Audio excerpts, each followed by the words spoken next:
3, 5, 6. Here I am, baby. Oh, yeah. Here we go. Here I am, baby. Sign, seal, delivered, I'm yours. Oh, come on, choir. Come on, choir. Here we go.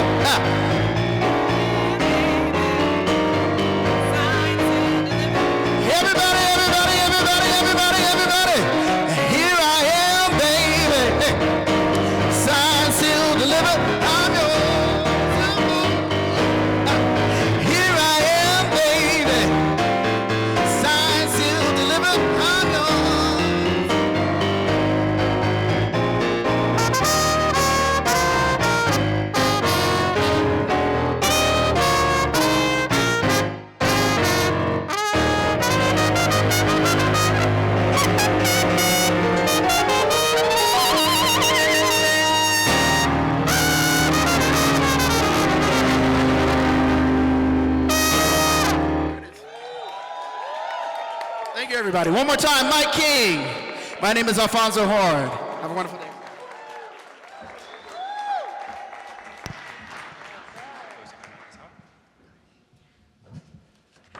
Now, please welcome to the stage Amanda Kelso, CEO of the Sundance Institute.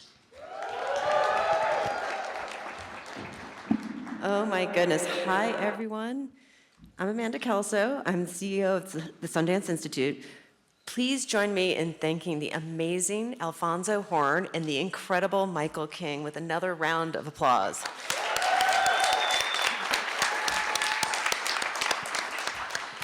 Alphonso Horne is one of the most sought-after jazz musicians today, and he has performed some of the most leading lights in the world of jazz.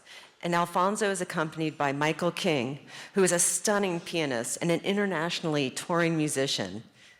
Welcome to the story of us, the role of the artist in the age of censorship at the 2025 Sundance Film Festival.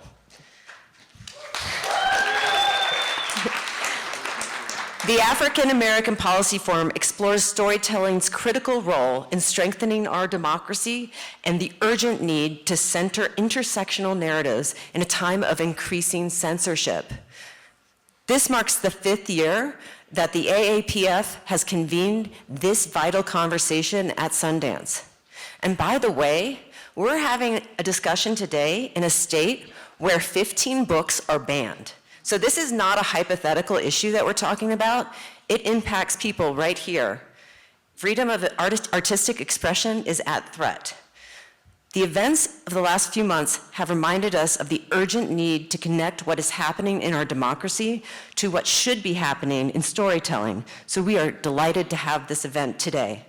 The story of us engages this issue through conversation, performance, and community building.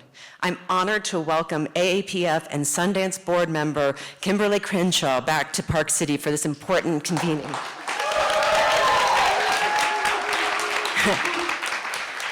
And now I'm going to turn it over to André Holland, now for the first rendering, which brings the immortal words of Frederick Douglass to life. Thank you all.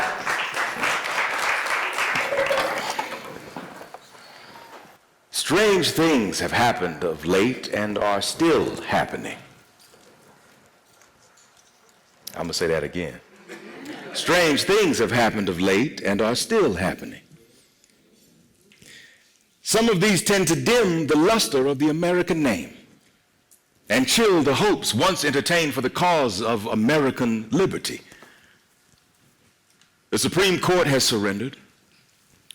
State sovereignty is restored. It has destroyed the Civil Rights Bill and converted the Republican Party into a party of money rather than a party of morals, a party of things rather than a party of humanity and justice. The cause lost in the war is the cause regained in peace, and the cause gained in the war is the cause lost in peace. Most of the rebellions and uprisings in the history of nations have been for freedom and not for slavery. But here was a rebellion not for freedom but for slavery. Not to break fetters but to forge them. Not from the oppressed but from the oppressor. we have done much to invite and inaugurate another rebellion. In sparing the lives and property of the men who had struggled with such zeal and cruelty to destroy the government, we did all that sound policy, humanity, and Christianity demanded. But in reinvesting them, before the blood of 250,000 victims had been washed from their felon hands, with all the political rights they had so clearly forfeited, we foolishly threw away the glorious opportunity we had of rendering treason odious. We made it instead not only safe, but honorable, and loyalty a virtue not worth encouraging. The spread of lynch law in the South, the wholesale slaughter of loyal men, the open defiance by the people of the general government, the organization of secret bands sufficiently powerful in every rebel state to control its policy and defeat the ends of justice prove how foolishly and practically wicked has been the impunity with which we have treated their crimes. We must never forget that victory to the rebellion meant death to the republic.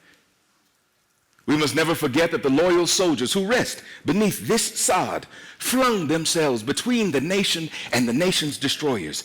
If today we have a country no longer cursed by the hell-black system of human bondage, if the Star-Spangled Banner floats only over free American citizens, we are indebted to the unselfish devotion of the noble army who rest in these honored graves all around us. Thank you.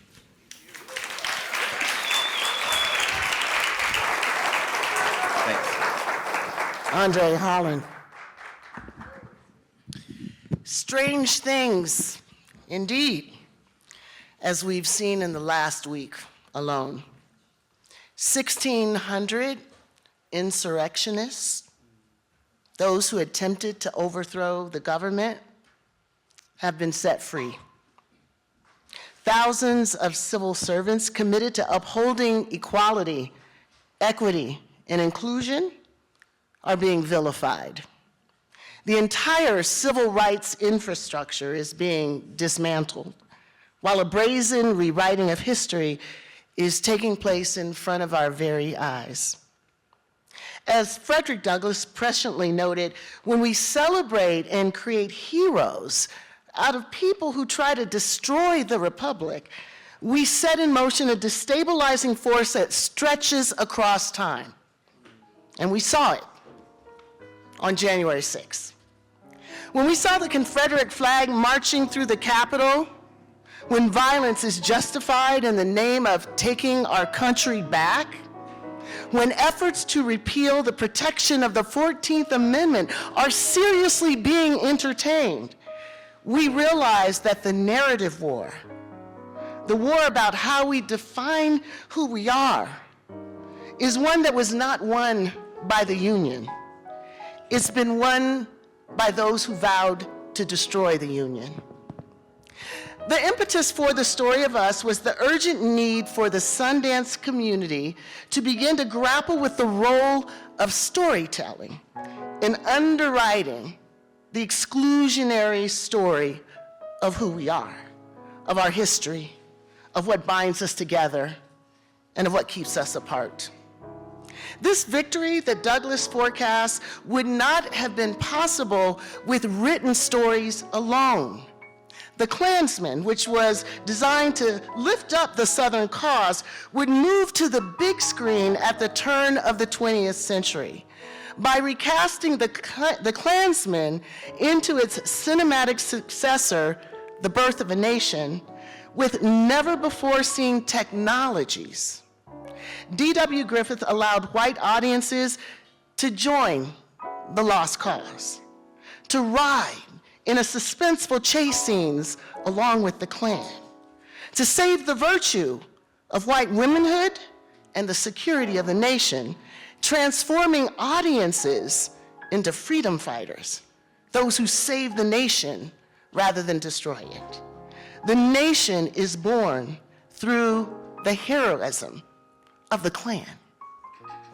The convergence of this revisionist narrative of Birth of a Nation and the widely regarded birth of American cinema commands our attention to the cinematic grammar of race and of nation.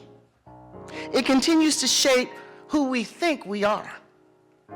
The conversation we're having today not only exposes the continuing legacy of D.W. Griffith, but recovers the forgotten histories of our resistance.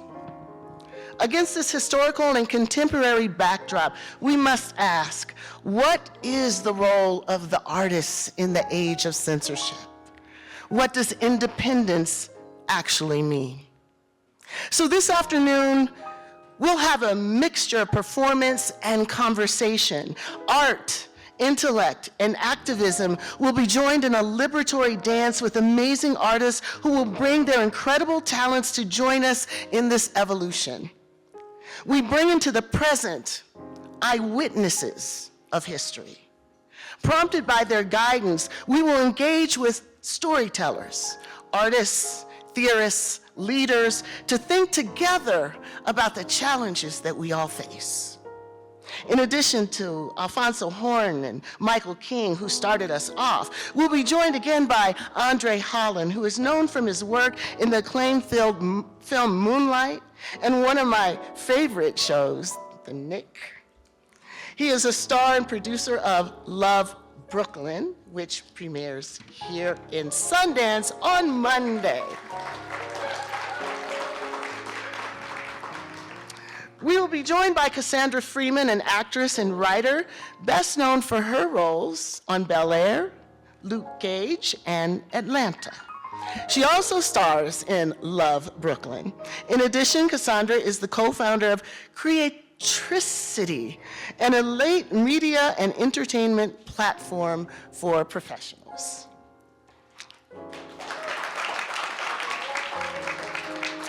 Imani Lewis, who is an award-winning musician and actress. She stars in the new film Ricky, which premiered yesterday to rave reviews. She's also written songs for several artists in various genres, including Tyler's debut album and Grammy Award-winning song Water. Wow. Dewayne Perkins, who is an Emmy-nominated writer, actor, producer, and comedian. He can next be seen starring in the highly anticipated comedy series The Studio, which comes on the heels of his most recent on-screen appearance in the film One of Them Days. And lastly, but not least, DeWanda Wise, a critically acclaimed actor and filmmaker. She is the star of 3 Women, Imaginary, and Pool House. She is also in the film Love, Brooklyn. So let me ask you, friends, are you ready to go in? Are you ready to be challenged, provoked, inspired? All right, so let's take a look at how APF, all of us at AAPF, are thinking about this moment. Whenever another incident of horrific anti-Black racism rocks the nation, or when a demonstrably false claim of stolen elections drives ordinary Americans to break the law in order to take their country back, people often say, this is not who we are. The scenes of chaos at the Capitol do not represent who we are. But who are the we in those statements? Whose stories are reflected by their optimism and whose are erased? Since the world was stunned by the January 6th insurrection at our nation's capital, we've been asking these questions at Sundance for the past 4 years. Because our democracy is only as strong as the stories we tell ourselves about it. Just as we face attempts to censor literature and rewrite history in our schools, with book bans aimed especially at stories of marginalized peoples, so too can we expect the clampdown on truth and memory to spill over into the arts, as it has before. We've seen them retell the story of land theft and genocide in narratives celebrating the American cowboy. We've witnessed these forces distort the history of Reconstruction and the birth of a nation. We watch them romanticize enslavement in the antebellum South and Gone with the Wind. Of course, Black communities understood that rewriting history this way would fuel anti-Black hate and violence. And so we responded through protest, political organizing, and our own independent films. Yet only a few decades later, we witnessed the disproportionate marginalization of Black storytellers, along with those aligned with the cause of equality, during the Red Scare. Of course, some might say that cinema has finally transcended its exclusionary origins, given the success of Black actors, directors, writers, and others within the film industry. But despite these victories, overtly racist depictions have too often been replaced with simplistic tropes that tell stories intended mostly to appeal to white audiences. Black-white buddy films, white savior narratives, magical Negro films, films that invert history, making the FBI, for instance, a heroic force in the civil rights struggle rather than one of its chief antagonists. Or award-winning films that suggest racism is a personal flaw, attributable to no larger systemic forces we should be concerned about. Although Black filmmakers have continued to push back on these tendencies, the need to push even harder has never been more apparent. After the racial justice uprising of 2020, America is facing a full-scale backlash to multiracial democracy. Politicians demand we make America great again, ignoring those for whom it's never been so great in the first place. And our schools are censoring true history, even the mere mention of systemic racism as a historical and contemporary force. In our current political environment, commercial studios will likely shrink from anything deemed controversial, stories that challenge the majority's narrative. Meanwhile, a new industry is emerging, one intended to undermine the fight for equality and question the very existence of racism. In such an environment, we are right to worry that the film industry, gatekeepers of culture, influenced by the present backlash, may take us back to a narrower understanding of our nation. Against this backdrop, we must ask, what then does independent film mean? Why is it that artists must help lead the fight for our frameworks, our stories, our truth, and our lives? That is the question that this big conversation is all about, the story of us. All right. So I promised we were going to go in. So we're about to go in. So in that amazing reading that André just gave us, he narrated Frederick Douglass's eyewitness account of Redemption 1.0 as it was happening, the evisceration of equal citizenship, the restoration of the Southern slaveocracy, the acquiescence of the North to all of this, and the expulsion of citizens from the American polity. All of this he was giving us an eyewitness account of. Strange things. And then we have the events of last week, which we might call Redemption 2.0. So I want to ask each of you to lift up some moment from last week that we can connect to Redemption 2.0. Nothing is new under the sun, as we know. Everything has been rehearsed in one way or another before. So Tim, I'm going to turn to you first. Tim Wise is an author, educator, and AAPF senior fellow whose research and advocacy on race, media, and democracy have been critical in confronting systemic inequities. So Tim, what's for you as a throwback to the time that Douglass was describing? Well, in addition to the obvious, right, which is the pardoning of insurrectionists and the banning of civil rights and equal opportunity laws and policies, there is actually an assault on the narrative told by Black people about their own experience, an assault on truth and memory. And so just this week, you may have heard, you might not have, that the Department of Justice, and now it appears all government agencies, are going to be suspending their celebration of Black History Month because apparently that makes white people feel some kind of way. I've been white a long time. I mean, I've had to deal with that most of my life. But in addition to that, right, yesterday, I think it was, they announced that there's an Air Force base in San Antonio that is now suspending the documentary film that they used to show people on the base during training about the Tuskegee Airmen, because apparently that is now to be considered some kind of narrative reverse discrimination. What this really is an attempt to say that nothing black people have accomplished is worth knowing about, nothing that black folks have to offer is worth having, and no black person in a position of authority has ever earned it. It is white supremacy as a meta-narrative, right, of our society in an attempt to undermine whatever efforts we may put forward to create a more equitable nation. And that's what has me concerned right now. And it stands out so much, again, is the role of visual imagery. Just the idea of showing those Tuskegee Airmen is too much in this new moment.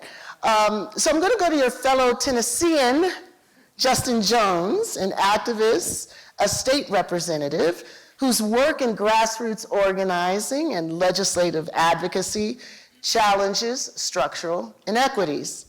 So as a black legislator, I want to ask you, what are you seeing in your role that rehearses your legislative predecessors from Reconstruction? Yeah, well, first of all, it's an honor to be here with everyone. I don't know about you all, but I think this week has been exhausting. It was just 6 days ago that white nationalists reclaimed our government, but it feels so long because they've taken 60 years of progress in 6 days. And what we're seeing, particularly in the South, I'm seeing my white colleagues in the legislature embolden white vigilantism. You just saw in Mississippi a lawmaker pushing forward a bill to allow and deputize bounty hunters against immigrants. And then what we're seeing for black lawmakers, as we saw in 2023 when I was expelled, and what we saw in the 1915 film, Birth of a Nation, you saw black lawmakers demonized. You saw them portrayed as lazy, as irresponsible, even as evil.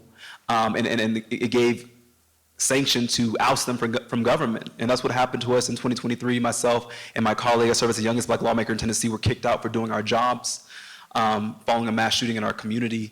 And yet white supremacy said, we want to make an example out of them. We want to silence any dissent. And that's what we're seeing, not just in Tennessee, but all across the South. And now it's nationalized across this nation.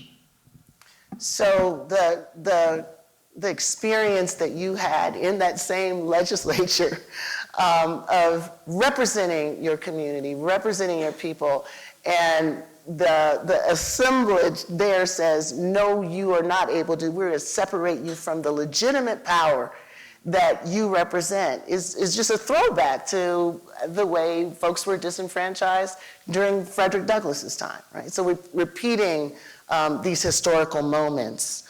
Mara, I'm now so excited to invite into the conversation Mara Brock Akil, an acclaimed producer, screenwriter, CEO of Story 27 Productions, whose work from Girlfriends, come on y'all, The Game, Being Mary Jane, all right? It shaped a generation of black storytelling on screen. So I'm going to ask you, as a storyteller, what is resonating with you about events this week? You know, what I've been paying attention to, this narrative is horrific. But if we read our history books, we're familiar with the horror. We're familiar with the fight. I'm interested in the response. And what I'm noticing, and there's a group of artists and activists who are speaking a narrative if it's time to go inside and get to work. It's time to be in community. It's time for us to be in our creative problem solving, our creative ways to understand what the new war presents and what are our uniquely suited strengths in order to shore up. So for me, the role of the artist has to get to work. This is not new. It just has different details and different affronts. But the core essence goes back to the story of us in this country, the story of us. If you go to the origin of the story, we were never human. according to them when we arrived here. So I actually have a response of progress. When I see people see the right wing and white nationalists swing back this hard, oh, that tells me we've been swinging. They gotta swing back. That's, I think, scientists in here. So I have just been going back to get to work. Yeah, yeah. And actually the working theme came from Toni Morrison, it's time to get to work. So this is the work that we're here to do. Lastly, I want to bring Miriam Petty into the conversation. She is associate professor at Northwestern University, whose scholarship examines the intersection of race, film, and media representation. You know, sometimes you meet someone and you start a sentence and they finish it, you go, yeah, we had that all day yesterday, we're like this. So Miriam, one of the reasons we wanted to bring this conversation to Sundance is because of the essential power of film, not only to represent reality, but to actually help construct it. So there have been many attempts to rewrite the history of the Civil War. They existed in books. It was the object of scholars in universities, but nothing was as effective in doing that as film, as Birth of a Nation. And many of you know it was shown at the White House, it was shown at the Supreme Court, it was shown to representatives and congressmen. So what was the history that Birth of a Nation effectively rewrote? And perhaps a little bit about how he was able to do that. It's such a powerful question, and there's a way that the reason that this film is as effective as it is because of its timing. It's because of the way that it can claim to establish an official story of us. Mm-hmm. And the title itself establishes that, but its reception at the Supreme Court, in the White House, by the president, sort of cements that official narrative. But in terms of the industry, what The Birth of a Nation establishes is a kind of fundamentally flawed blueprint for film style, for film technique. So it doesn't create those things. D.W. Griffith didn't invent all those techniques, but what he did is bring them together in a way that no one had ever seen before. You didn't have a film that had amazing editing and amazing cinematography, the things that we take for granted now, like chase scenes or high aerial establishing shots. You didn't have that all in one movie in 1915. So you have this kind of technological juggernaut that's wed to this incredibly racist, white supremacist vision of America that had a lot of traction, a lot of purchase. So it's the timing, it's the industrial impact of the technique and the innovation of film at that moment, and it's the way that it tells a story that in 1915, the 50th anniversary of the Emancipation Proclamation, this is a story that makes it easier to resolve America's rupture. We don't have to grapple with racism or slavery. We have to understand that this was a squabble between this beautiful family of the North and this beautiful family of the South. And the people of color, the Black people who are at the heart of that squabble, are kind of a footnote. They need to be dealt with, but they are not actants in this story. And when they attempt to be, we understand them as villains. We understand them as dangerous.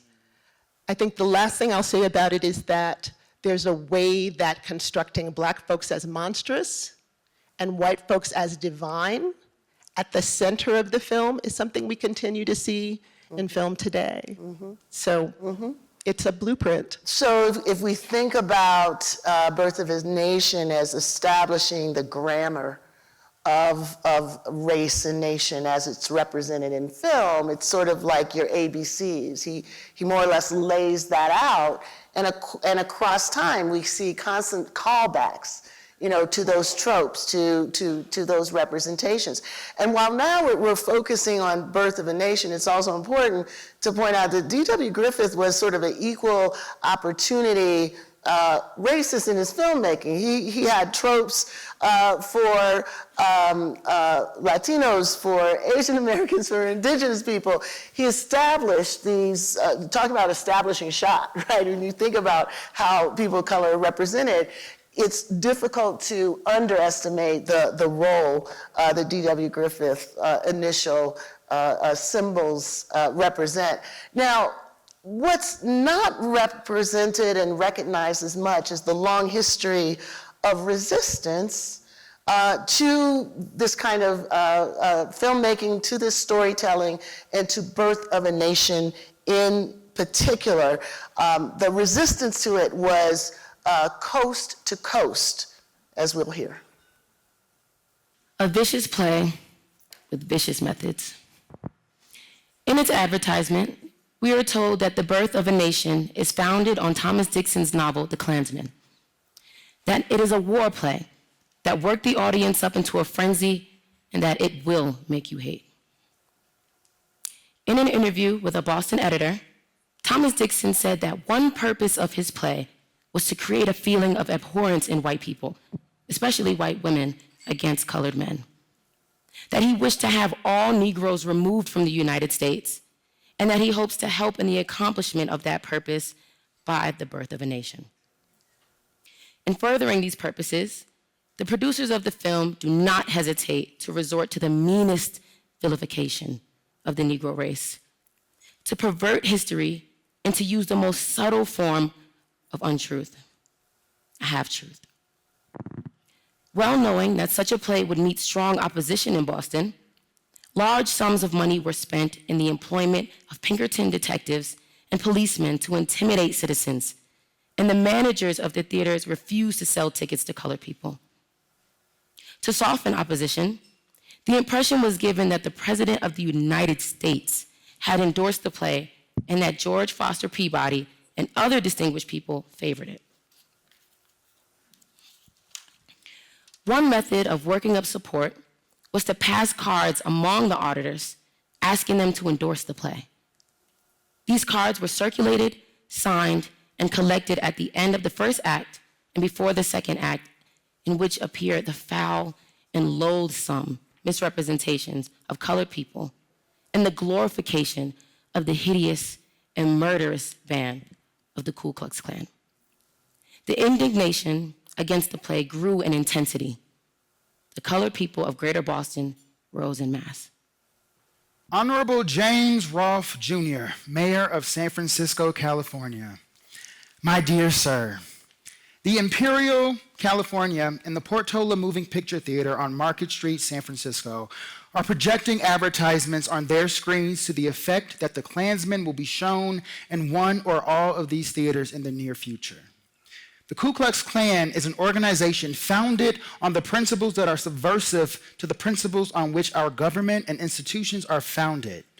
It is dedicated to the principle that black men have no rights that white men should respect. It undertakes to enforce that principle by intimidating and terrorizing colored people, as well as white people who are contrary to the principle on which it is founded.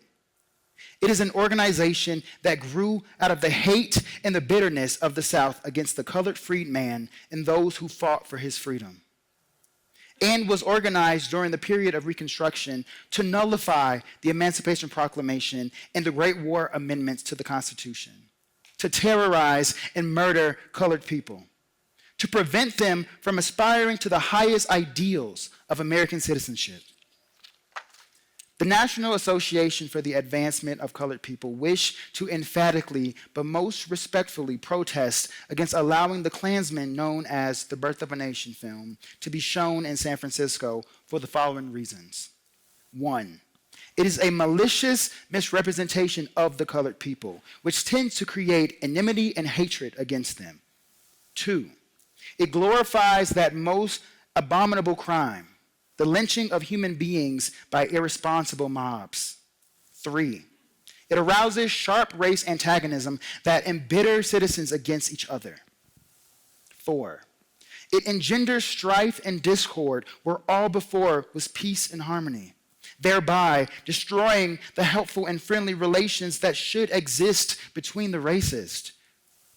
5, it tends to a breach of the public peace and creates disorder and race riots. I am very respectfully John Drake, President, Western California branch of NAACP.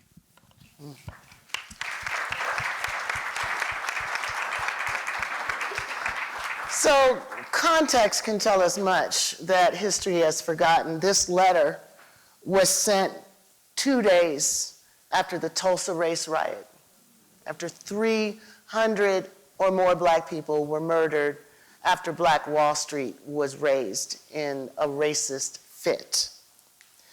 It's estimated that in cities where the film was shown, racial violence increased 4 times. So again, this is not just art reflecting reality, this is art creating reality. And get this, the uniform of the Ku Klux Klan that we think was just being represented in the film, the Klan got the uniform from the film. That was a costume that then became part of the regrowth, the rebranding of the Ku Klux Klan. So for those who think about this as simply a question of what stories get represented, this is also a question of how our nation is constituted.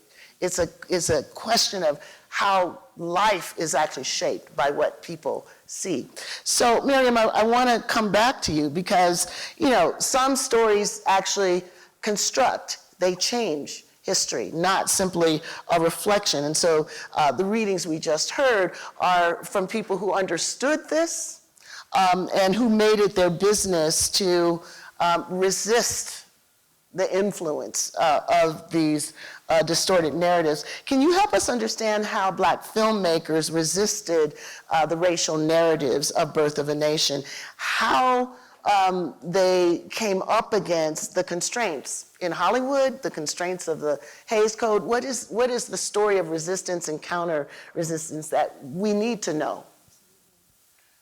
The thing about the Birth of a Nation that made it hard for the kind of independent Black filmmakers of the era to contest it and to sort of take it on its own terms is the scale and the kind of level of budget. To some extent, The Birth of a Nation establishes the genre of the historical film, right? It has an aura of credibility and quality about it. We think of it at this moment as sort of Oscar bait, right? And The Birth of a Nation helps to establish that as a quality of the historical film as a type. And for most Black filmmakers of the time, they didn't have access to anything like the kind of budget that somebody like D.W. Griffith would have had. And so what we get, one of the best examples of a film that sort of counters and resists the images and the story is Oscar Micheaux's 1920 film, Within Our Gates. If you haven't seen it, it's a really astonishing film, and it has a similar kind of melodramatic story to tell. But what Micheaux does is signify on these signal moments that D.W. Griffith presents. There is a mixed-race woman in The Birth of a Nation who claims to have been sexually assaulted and has not, right? It's a lie. Within Our Gates, we have a mixed-race Black woman who is clearly being sexually assaulted, and there's no two ways about what is happening to her. This white man is coming after her in a particular way.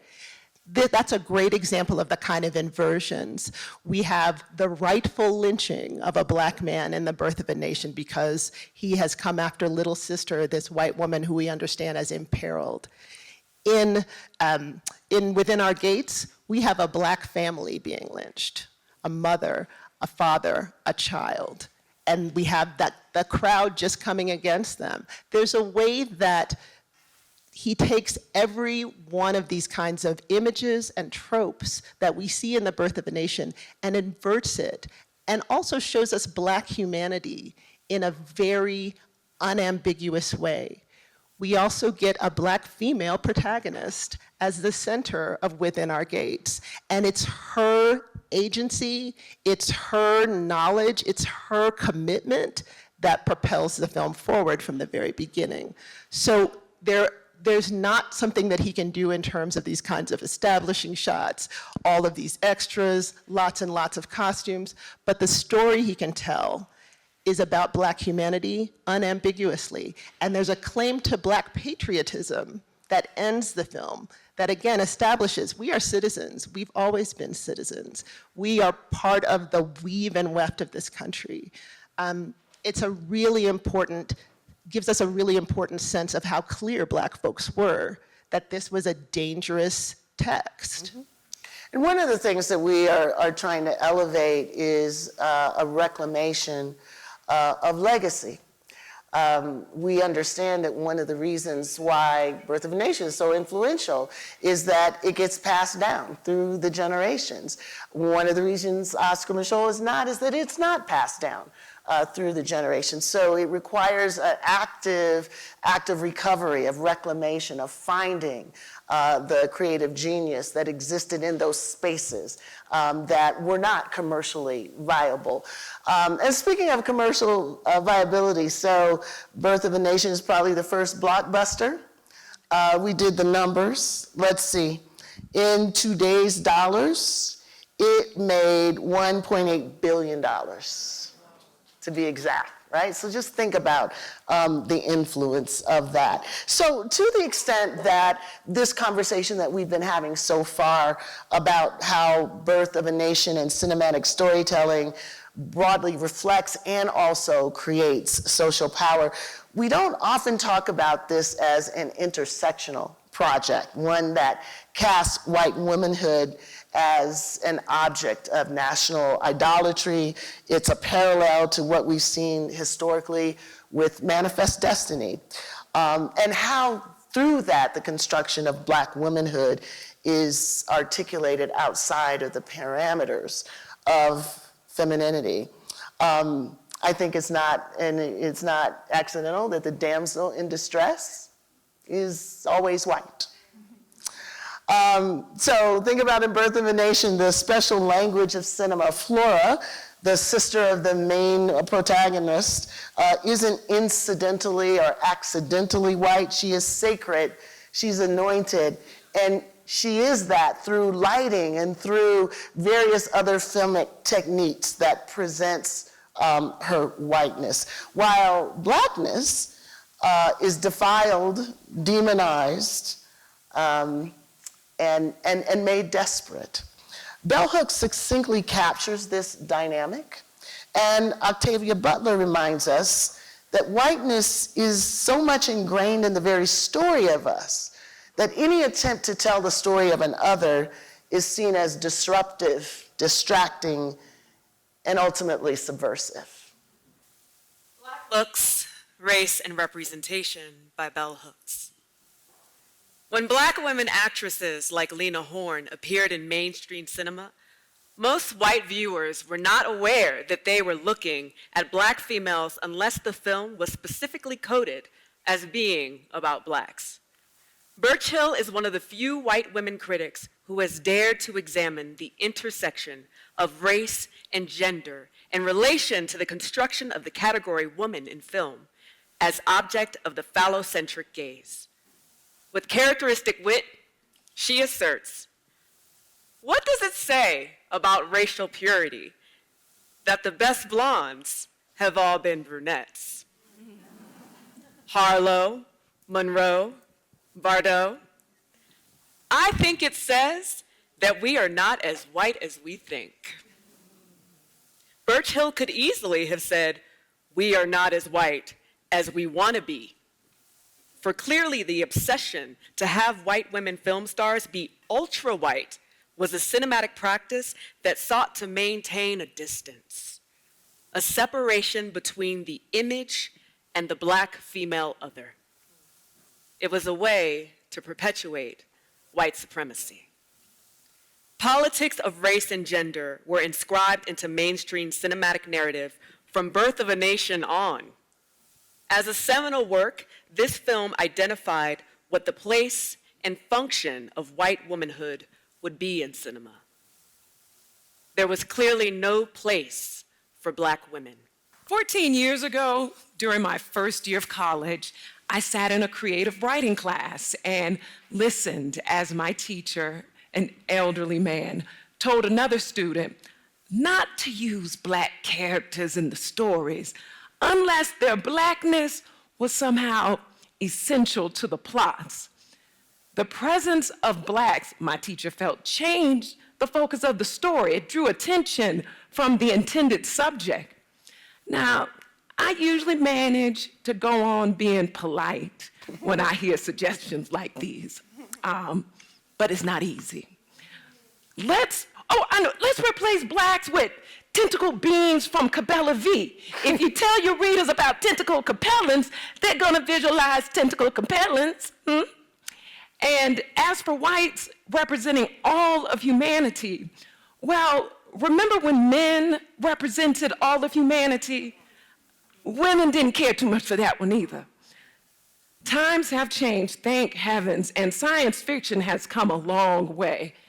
Clearly, though, it still has a long way to go.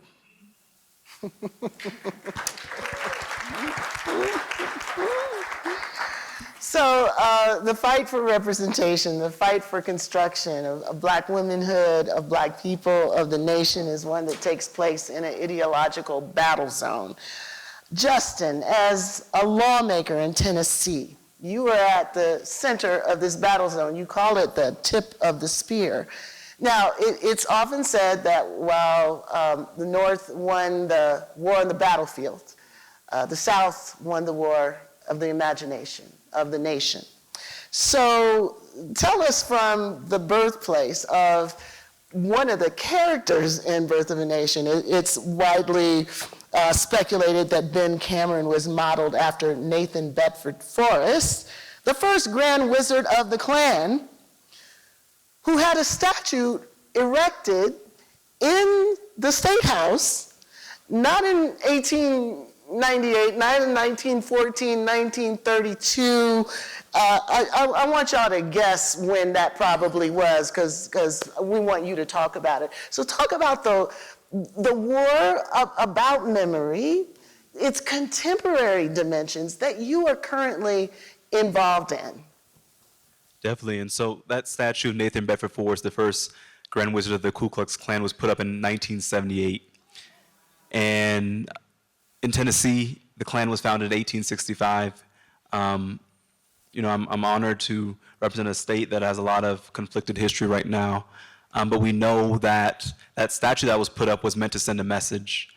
And that's why we began organizing to remove it. Before I was a legislator, we fought to remove that statue, because we said if we cannot remove this statue, this overt, in-your-face symbol of white supremacy, then how will we remove the more subtle and sophisticated laws and policies that this statue represents? What does that statue represent? It represents the reality that in my state, 1 in 5 Black men cannot vote because of felony disenfranchisement. What does that statue represent? It represents the resegregation of our schools through the defunding of public education. What does that statue represent? It represents the closure of hospitals in communities that I represent because it refused to expand Medicaid. That's what that statue represents. And so we know that this is a battle of public memory going on. Nathan Bedford Forrest and Andrew Jackson are the two people in Tennessee who have more statues than anybody else. Andrew Jackson, who committed genocide, a war criminal against our indigenous sisters and brothers, and Nathan Bedford Forrest, the leader of the Klan, a Confederate general, a traitor, a man who committed the massacre at Fort Pillow against Black soldiers during the Civil War. And yet these are the people, they're idols of white supremacy that they want to represent. And so what we're doing is we recognize that this is a battlefield that we must engage in, because it's the same people who are saying we want to keep these statues up are telling us that our kids are not mature enough to read books about Black history, which is why Tennessee has banned over 400 books, over 400 in Wilson County, taken off the school library shelves. And yet they tell us that our Black children have to walk by these statues every day saying that you are still not welcome in this capital. And so that's the battle we're fighting on an ongoing basis. And it's this idea that we have one side saying that the South's going to rise again, but on our side we're saying, no, the South is going to rise anew, that we represent a new South that is multiracial, multi-generational, and that's what we're fighting for. And Justin, I want you to just hold on the mic just one more second and talk about the consequences of having removed the statue. Like what happened, And how are archivists actually caught up in this in the same way that librarians have been on the chopping block when they refuse to go along with this rewriting of history? Definitely. Well, the removal of that statue is a testament to the power of a movement. Many of us were arrested. I was arrested 18 times in the summer 2020 fighting to remove the statue and fighting for policies of police accountability. And what we saw in a backlash was the statue was finally removed. But what they did in backlash was they removed the whole historical commission who voted to remove it.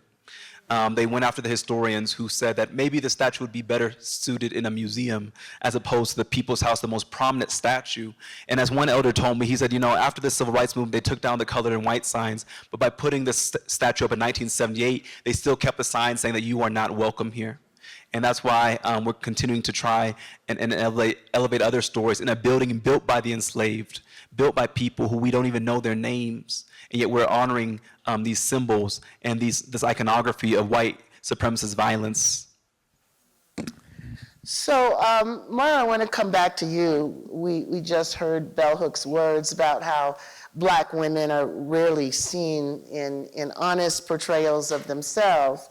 But as I mentioned at the top, you've brought us characters and context and storylines that operated against the grain of the narrow template that was available. So talk to us about how you have navigated this terrain in order to bring those stories to us, because it's not as though the terrain wasn't deeply complicated, but you had to figure out a way to work within that complication to make new possibilities for us, me especially. To this day, if I see a rerun, I will stop what I'm doing and watch it. Wow, I'm sitting here just very full. My opening remarks talked about getting to work. And D.W. Griffin knows what I know, is that all of this information and fact and history, you hear it, but what makes human beings act is when they feel and are reminded of their humanity. What's funny to me about Birth of a Nation is that the hood, learning that the hood and the robe was merch for a film. And so for what I do and how I navigate is I remind myself I'm not interested in trying to rewrite or come behind the lies and the myths that they have said about us. It is my job to remind us of our own humanity. And so it is important for me, again, to craft. So I hope after the end of the end of the things that I make is that the merch encourages people to pick up a journal and a pen. Because the only thing that is going to fight this narrative is our story. And so these symbols and these banning of books and all of that is to erase us and stop inspiring us. But the work of artists, and in my particular case, I craft in screenwriting and the written word, is I need to use the same things that he used. So I want to give, art takes patronage, and my opportunity, I'm going to start with my most recent, and I'm going to end with Girlfriends. But currently, in May, I have a new series coming to Netflix called Forever. And it is the forever that I think that's valued in our country, also banned in the state, is Judy Blume. She's valued in our American iconography. Y'all know what I'm saying. Mm-hmm. And I met them at what they value and had a conversation with them about what I value. And what I value is the humanity of our children who have no narrative to talk about a very human rite of passage, which is the coming of age, dealing with love and their sexuality and who they are. So part of my fight as a producer was to get the budget so that I can have wide angle shots, that I can put them in the context to the world so that when you are feeling for these characters and you're feeling for their humanity, you'll be reminded of your humanity and what you're here to do, what story you're here to write, whether that's a literal story or the story of your life, that will be, by nature, resistance. Whether you do it in joy, whether you do it in excellence, whether you do it in just get back up and literally fight injustice. Thank you, Justin. If you're gonna do it in education, thank you, Miriam. I do it this way. Girlfriends, I want to give you a little tea. I had to fight. This is 1999, turn of the century, 2000.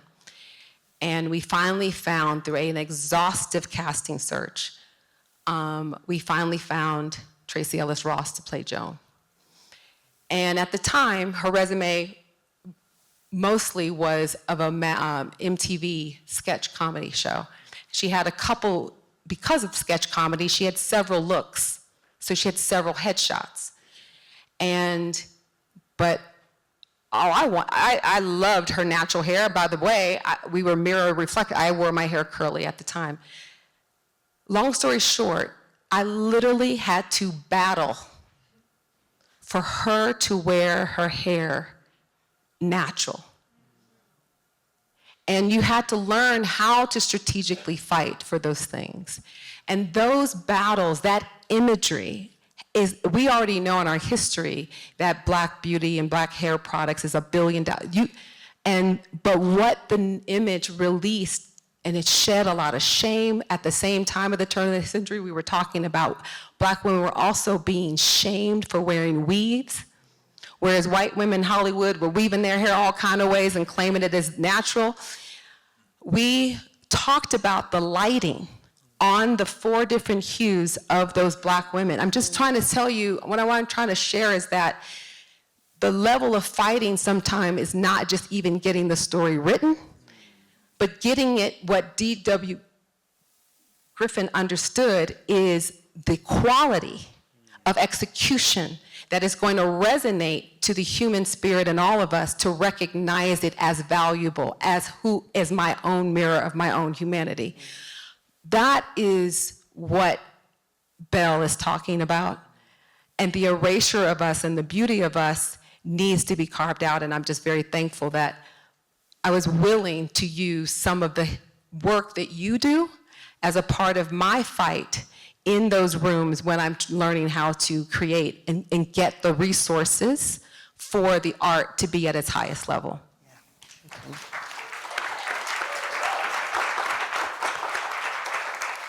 So Mara's story is at its core one of resistance to the various ways that Hollywood has used its language to limit our stories and limit our representation. And then once our stories get told, the way and the quality in which they can be told, right? So navigating around in various ways is the key to what you've been able to do. So we've talked about the language of film and how it establishes the grammar. We've talked about the public reception of it. We've talked about the budgeting and the economics of it.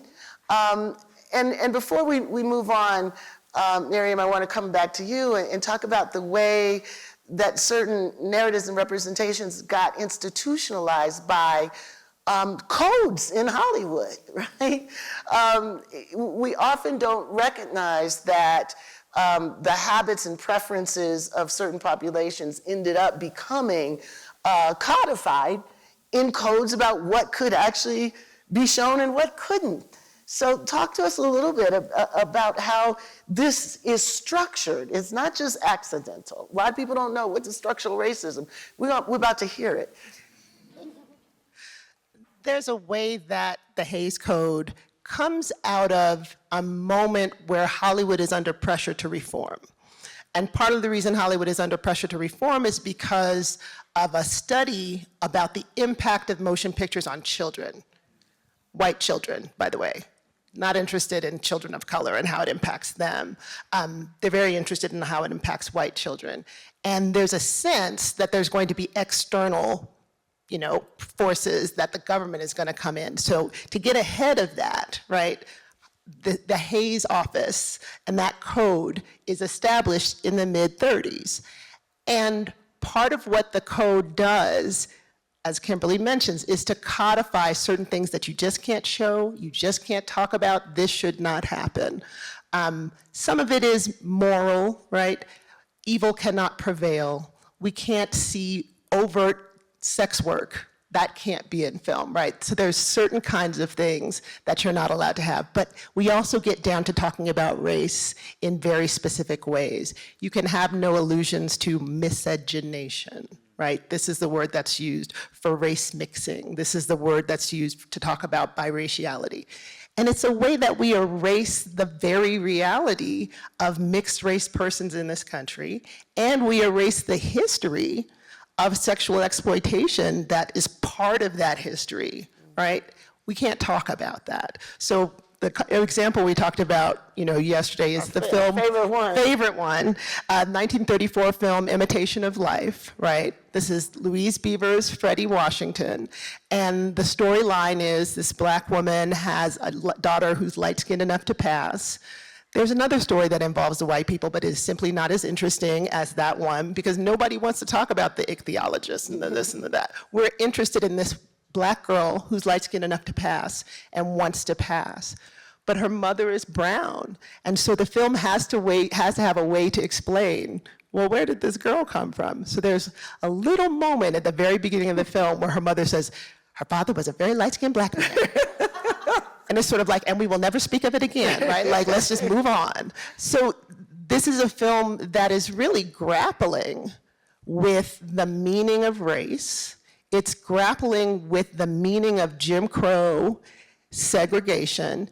It's grappling with a practice that is actually happening, the practice of passing for white, but it's doing it in a spectacular way that criminalizes that makes it a betrayal of Black people, as opposed to an opportunity for Black people to get what they can from white culture and go back home, which is what many folks who passed did. And of course, that moment doesn't talk about how her father became very light-skinned, right? It's like, talk about that. That's it, right? We said what we said. We said it and we're done with it.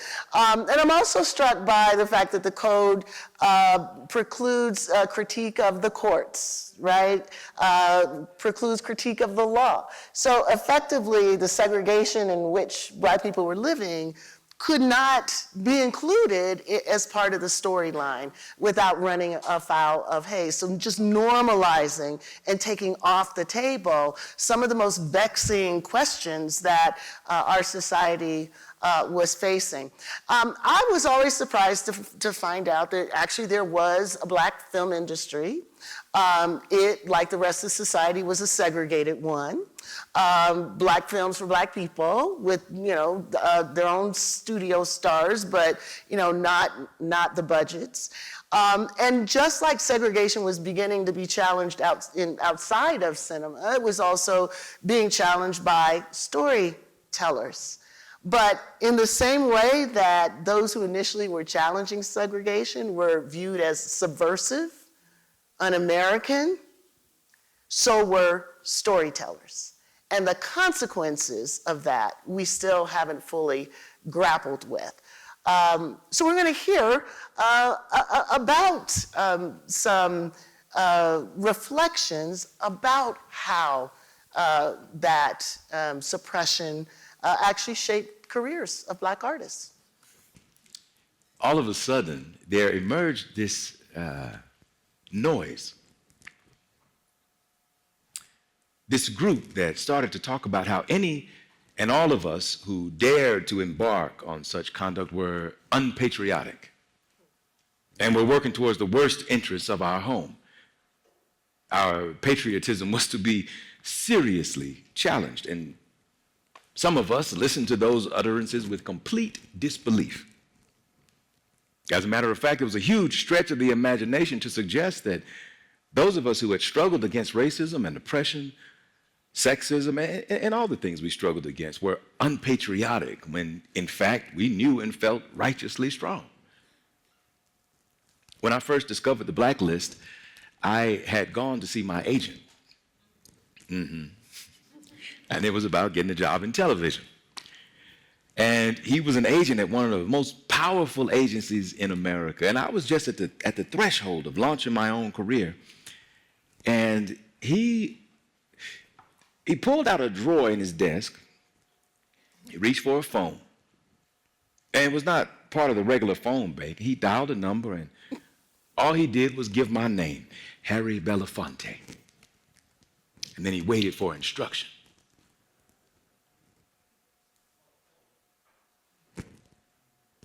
Then he hung up the phone, closed the drawer, and he said, "You're on the list. You unemployable." To foretell the future without studying history is like trying to learn to read without bothering to learn the alphabet. When I was preparing to write Parable of the Talents, I needed to think about how a country might slide into fascism, something that America does in Talents.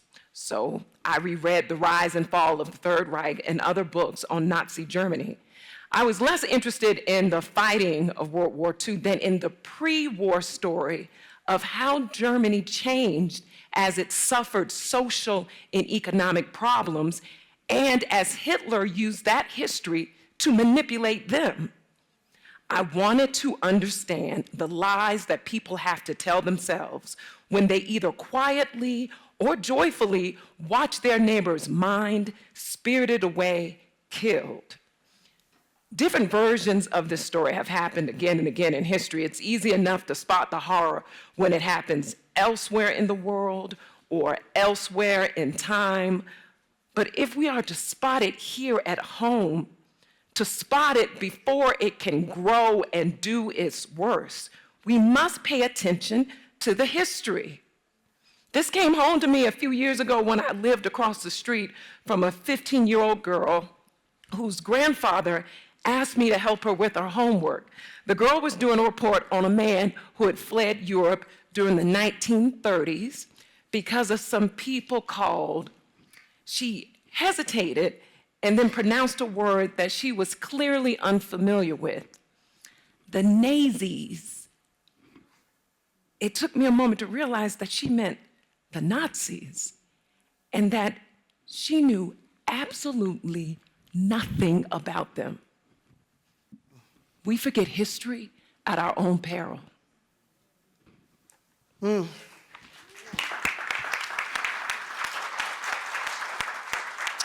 Langston Hughes once said, "Negroes in America do not have to be told what fascism is in action. We know." And Butler chillingly reminds us that the propaganda of these distorted stories are the first step into a descent. Now, we've been interested in our conversation about recovering these histories and what they might offer us as ways of navigating the moments that we're in now. And I wouldn't be surprised if there is some sense that, well, we've been talking about stuff a long time ago. Redemption, Jim Crow, McCarthyism, all that stuff is behind us. We like to believe that we've emerged from these periods. But if we look to the brilliant careers of people like Sidney Poitier, Cicely Tyson, others who have overcome the constraints of the story of us, we might think that those constraints don't limit their narrative capacity, what they can be featured in, what they can represent. But like all things, things sort of reproduce themselves in another generation, in another space. So Tim, what are some of the subtler ways that these moments of racial grammar, some of the ways that the limitations that we've been talking about over this entire panel, how have they worked their way into the story of us, even in stories that are purportedly designed as liberatory narratives? Well, at first, before getting into some of the specifics, I mean, racism in film mirrors racism in society, and it can be transmitted through these very blatant examples that we've been talking about, or it can be transmitted through much more subtle ones. Michael Eric Dyson uses the analogy of the cell phone, right? Whether you have the ringer turned up or whether it's on vibrate, a signal is transmitted, right? And so you can have subtle white supremacy even in films that seem to be great advances over what had come before. So, talked about Poitier, for instance. You know, you look at films like In the Heat of the Night and Guess Who's Coming to Dinner. These are, you know, fine performances, to be sure, but they are also a limiting narrative for him as a brilliant entertainer and as a brilliant actor, because he still has to play this erudite, stoic, incredibly quiet, brave, strong person that only the most bigoted white person would have a problem with. And even sometimes their hearts get melted by the magical Negro trope that Poitier was asked to play. So in the Heat of the Night, that final scene, if you've seen the movie, you know that after he has dealt with this bigoted, racist sheriff in the South, he's from Philadelphia, he's getting back on the train to go to Philadelphia, and this racist at the end has a smile on his face and his heart has been melted by Poitier's character, and he says, you take care now, you know, and he sends him off with a smile because they're buddies now. Right, The Defiant Ones, for which Poitier wins the Oscar. This is a film where the whole film is him and Tony Curtis beating the crap out of each other, hating each other. They're chained to one another. They had escaped a prison transport, and they're trying to get free. They do not like each other. Tony Curtis's character is inveterately racist, but at the end, once again, Poitier's character has melted the heart of the racist, and there's this scene, and James Baldwin famously critiqued it when he said, you know, we went to Harlem to see this movie, and at the end, there's a scene where Tony Curtis is trying to get on the train with Sidney Poitier, because they're gonna be buddies and ride off into the sunset. He can't quite catch up to the train, and Sidney's got his arm out to try to bring him up, and everybody's, you know, expecting, is he gonna make it or not? And at the end, Sidney Poitier's character falls off the train, and he ultimately gets arrested. And in Harlem, Baldwin said all the black folks in the audience were like, damn it, fool, get back on the train. But this is not your BFF, right? This man is not gonna stick by your side, but that was the kind of film that was allowed to be made. And even though that's 1958, but you can come into the early 90s when Mississippi Burning gets made, a movie that had to please white audiences by telling the history of the aftermath of the murders of Goodman, Cheney, and Schwerner in Mississippi. That's what that film was about. Casting the FBI as not only heroic, but so heroic, even though they were clearly not in that moment, so heroic that they were willing to torture white racists to get confessions. That didn't happen. But if you don't know your history, and we don't, and we are increasingly being told not to know our history, then you can't be surprised that that will show up in cinema. And so art mirrors our politics, it mirrors the lives that we lead every day. Yeah, and thank you, Tim. And so one of the things that we're trying to get at here is that the longer term consequences of the association with certain critical narratives as subversive means that the scope of stories that can be told, the scope of ways that we engage race are limited to the buddy or to heroic characters, and not as permissive of harder critiques of the story of us. And in that, we aren't really being exposed to the wider, deeper ways that the American nation has been constituted. Now, we have been talking about sort of in the rear view mirror, but there are new developments in what is called the new independent film that's happening in your backyard. So Justin, what is happening in your backyard with respect to new efforts to tell a new American patriotism on the story of us? So just like Birth of a Nation was used as a recruitment tool to increase the numbers of the Klan, to revive it, to expand its territory, we're seeing right-wing extremists see Nashville in particular as an epicenter of what they're trying to create, this right-wing Hollywood. And so Matt Walsh, Candace Owens, Ben Shapiro have all moved their operations from California to Tennessee, and they're producing films like The Greatest Lie Ever Told, where they're demonizing George Floyd and Black Lives Matter, and they hosted the screening with a red carpet of all places at the Woolworths, where John Lewis and Diane Nash and Bernard Lafayette sat down as a way to rise up against white supremacist terror and segregation. What we're seeing are these films being used to manipulate my colleagues in the legislature to go after transgender children, to go after our queer community and immigrants and our black and brown communities. We're seeing real life implications from them creating this hotbed of right-wing extremism. We saw it last night. You may know a Fox News host who's now Secretary of Defense. Do you know where he lives? He lives in Nashville, in Williamson County. And so they've moved there. They see this as a space for them to organize. And that's why we've been telling people, so often people say, write off the South, the South, it's always gonna be that way. Do you not know that the South is a front line when we look at our fights for multiracial democracy? And we must not cede any territory, in particular in the South. And we must stand in solidarity and resist these extremist attacks that are gonna impact all of us as we look at the South as the tip of the spear in this progressive movement we're facing right now. And so there is this belief among a lot of people that new technology somehow is going to save us. That didn't work out so well back in Birth of a Nation. But our colleague John Heffernan at the Foundation for Systemic Change, one of the sponsors of this event, reminds us that there are warning signs for a society that is slipping away from democracy. This is a global story, but it is a story that America has a specific history in.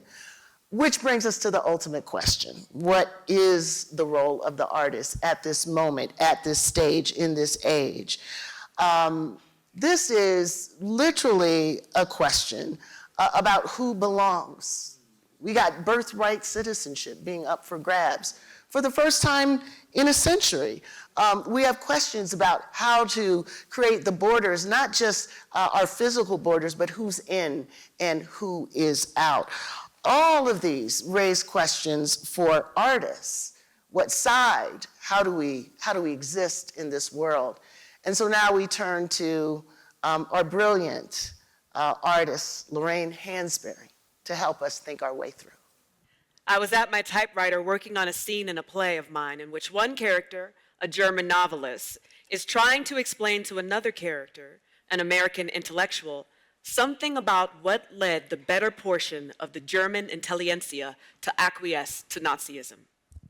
He says this: they, the Nazis, permitted us to feel, in return for our silence, we were non-participants, merely irrelevant if inwardly agonized observers who had nothing to do whatsoever with what was being committed in our names. It is the sort of moment of truth that dramatists dearly love to put on the page, but find as uncomfortable as everyone else in life. To make it short, however, I am here. This makes me feel that it might be interesting to talk about where our artists are in the contemporary struggle. Some of them, of course, are being heard and felt. Shelley Winters, Julie Harris, Steve Allen, Sidney Poitier, and Harry Belafonte. But the vast majority, where are they? Well, I am afraid that they are primarily where the ruling powers have always wished the artist to be and to stay, in their studios. They are consumed in the main with what they consider to be larger issues, such as the meaning of life, etc. I personally consider that part of this detachment is the direct and indirect result of many years of things like the House Committee and concurrent years of McCarthyism in all its forms. I mean to suggest that the climate of fear, which we were once told, as I was coming along by wise men, would bear a bitter harvest in the culture of our civilization, has in fact come to pass. Among my contemporaries and colleagues in the arts, the search for the roots of war, the exploitation of man, of poverty, and of despair itself is sought in any arena other than the one which has shaped these artists. Having discovered that the world is incoherent, they have also come to the conclusion that it is also unreal and, in any case, beyond the corrective powers of human energy. Having determined that life is in fact an absurdity, they have not yet decided that the task of the thoughtful is to try and help impose purposefulness on that absurdity. They don't yet agree, by and large, that simply being against life as it is not enough. That simply not being a rhinoceros is not enough. That moreover, replacing phony utopianisms of one kind with vulgar and cheap philosophies of accommodation is also not enough. In a word, they do not yet agree that it is perhaps the task, I should think the joy, of the artists to chisel out some expression of what life can conceivably be.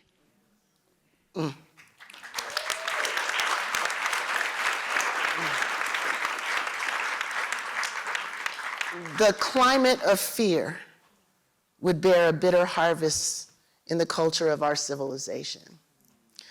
So Lorraine Hansberry leaves us with the following questions. What is the responsibility of artists and cinematic storytellers at this very moment? What does it mean to be independent? So later we're going to ask those of you who are motivated to join our booth to declare your own declaration of artistic independence. But before that, I'm going to hear what our panelists would like to declare themselves in their last minute. So, Tim, what is your declaration of independence? Well, mine is what I guess it always is, which is, and I think it's a lot of people in this work, it's to tell the truth, to tell it fearlessly, particularly in this moment, especially in this moment. Everything that is being done right now, whether it is to artists, whether it's to brothers like Justin, whether it's to those in the street who are activists, is being done to produce pre-censorship and pre-compliance, to make us believe that it's over, that these forces are unstoppable. And yet, as a declaration of independence, we know from the history of pushback, we know from the history of resistance to which everyone in this room has been speaking, that nothing is inevitable, right? That we have the ability to decide. We are still, and even with regard to art, we are more than half the population who did not vote for this new reality. Come on now. And if we put our money into the independent work of some of the artists in this room, and we demonstrate our commitment to it. Look, after 2020, Hollywood did not suddenly become anti-racist and progressive. They did things that they did because they knew there was money in it to be done and to be made. Right? Netflix didn't just start featuring black artists just because Netflix was like, damn, we want to join the revolution now. They did it because they understood there was a movement and there was money afoot. Let us remind them that there is still money to be made in telling the truth rather than lying, right? Mara, what's your declaration of independence? I started a framework and I wrote it down. I'm a writer, so I want to read it. There are only two emotions, love and fear. All other feeling are branches of either tree. And with that, I declare that censorship is a branch, a huge one, of fear. So to battle fear, I meet it with love. When I think of censorship, I think of it as an opportunity because it can be met with and trumped by four other C's: community, creativity, craftsmanship, and commerce. Those who rep for love, we must figure out the commerce. We do not live in a multiracial democracy. We are in a capitalistic democracy. And the only way we can compete is to win in the arena we are in before we can build the one we dream of. How do we do it? We do it with community. We have to come together in moments like this, public and private, consistently. And in those spaces, we are creative, and we play with solutions, and we share ideas and information and ways of figuring things out. And then we get to work. I call it craftsmanship. There is an art to bringing in history, of the presence, of all the intelligences that we have, and whatever medium we want to fight in, and we get to work. I want to say that I respect those who live and construct by fear. They have discipline, tenacity, commitment, grit, community, creativity, craftsmanship, consistency. Donald Trump has only been reading from the script that someone crafted creatively in their community. That's why I started the Writers' Colony. One, because the people that we were inspiring in the era that we were winning, artists were winning, we inspired legions of artists, and they have nowhere to go. And it is up to us to make space for their stories that will be our revolution. So we need, like my friend Tim said, we need patronage. We need money. We need audience, and we need platform. That is the only business model that Hollywood has ever acted on, that art needs patronage, that the arts before Hollywood has ever survived on. So let's get in community and figure out the needs of how we are both effective in telling our story and making all humans feel so they can act and keep creating space for more artists to tell the truth.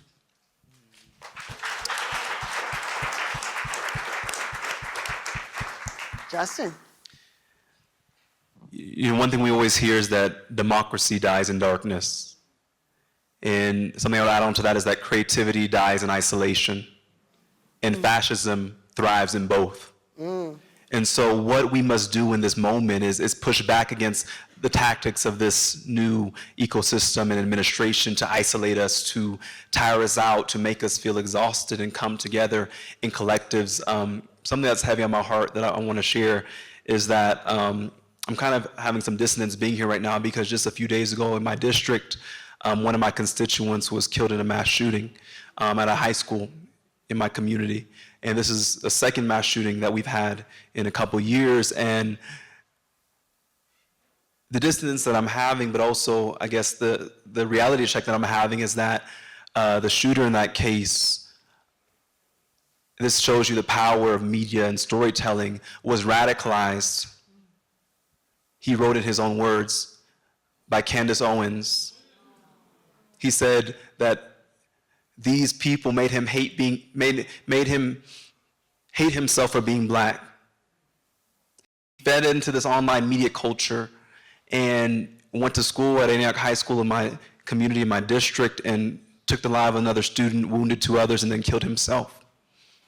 And so that's on one hand what we see bad storytelling does to our children and to our communities, and the trauma that it leaves. But then also the other distance that I have is I've seen the power of storytelling when my colleagues, Tennessee was the first state to ban drag shows, which is ridiculous to me, banning freedom of expression. And so one thing that I saw that was life-giving was I worked with documentarians from this show called We're Here, and brought, I don't know if you watch Drag Race, but brought Jada Essence Hall to the House floor and some other drag queens to come to the House floor and send a message that we are not going to allow you to criminalize and attack one of us, because if you come for one of us, you come for all of us.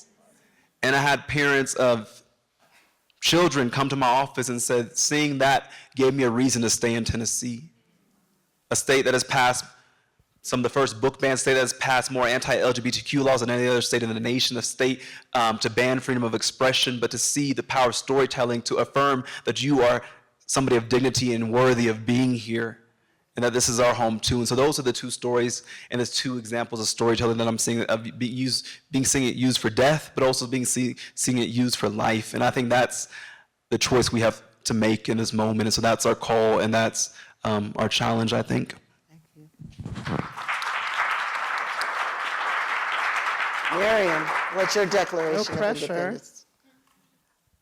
I think this has been such a moving conversation, and for me, I want to try to nuance a distinction between independence and individualism, because I think that when we think about the history of this country, it's a history that's founded on the creation of community without accountability. There's community, when you think about the South and the intimacy that slavery required, the closeness. Someone is nursing your child from her breast, but you don't have accountability to that person or her children. So my sense of independence is about community with integrity and accountability, and the creation of that kind of community. And I'm gonna add another word to it, courage. Community with courage, accountability, and integrity, because without it, that's what we have. Because what we've rehearsed in this country over and over again is the creation of community where people are in incredibly close quarters with each other, but one person has no obligation to the person sitting next to them. What we rehearsed in slavery is getting used to a blueprint where we can ignore or profit from the harm that we do other people. It's just baked into the thing. So there's a way that calls for accountability. We can't be surprised when there's such resistance, because we're used to being able to behave with impunity. Without having those other pieces in place, we can already know what's going to happen. We can already predict it. It's not even, you don't have to be a prophet to see that. So my commitment is always to building community with those things in place and disrupting the idea that individualism is a kind of freedom. What it's also helped us to do is create this false equivalency between moments of discomfort and guilt and generations of oppression, right? White guilt, white shame, white discomfort in a moment where your challenge is the same as slavery, is the same as a woman's not being able to control her own body? I don't think so. So building community, listening to each other, having an obligation to honor and respect when people say I am being harmed, and to respond to that, and to think of that as your struggle as well, that's my declaration of independence, because I know I'll be freer in that space than I'll ever be in one that is not governed in that way. Yes. And finally, to conclude by lifting up the legacy of our artists and cultural creatives from the worlds of poetry, playwriting, fiction, and film, let us give the final words to Nikki Giovanni, James Baldwin, Lorraine Hansberry, Toni Morrison, and Oscar Micheaux.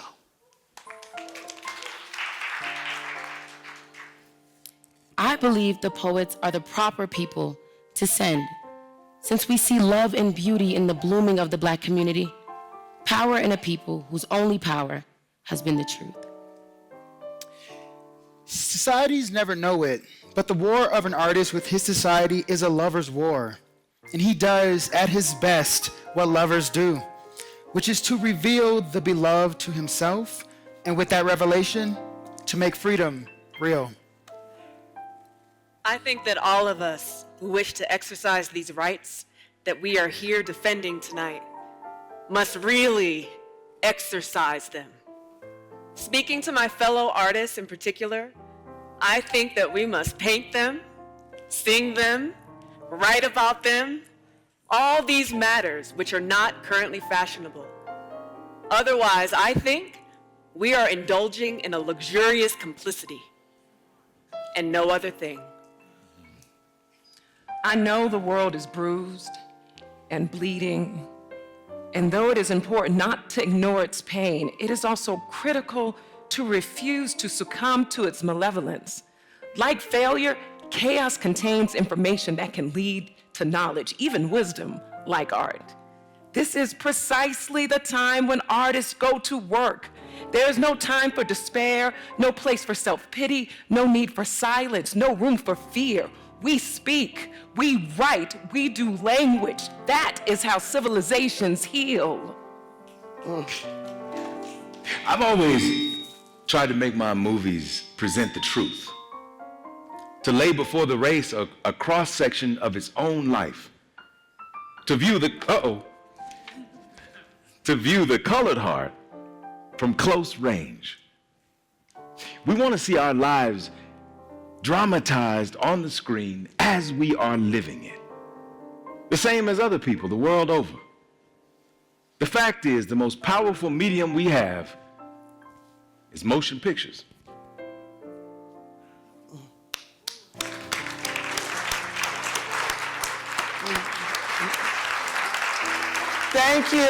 Thank you all.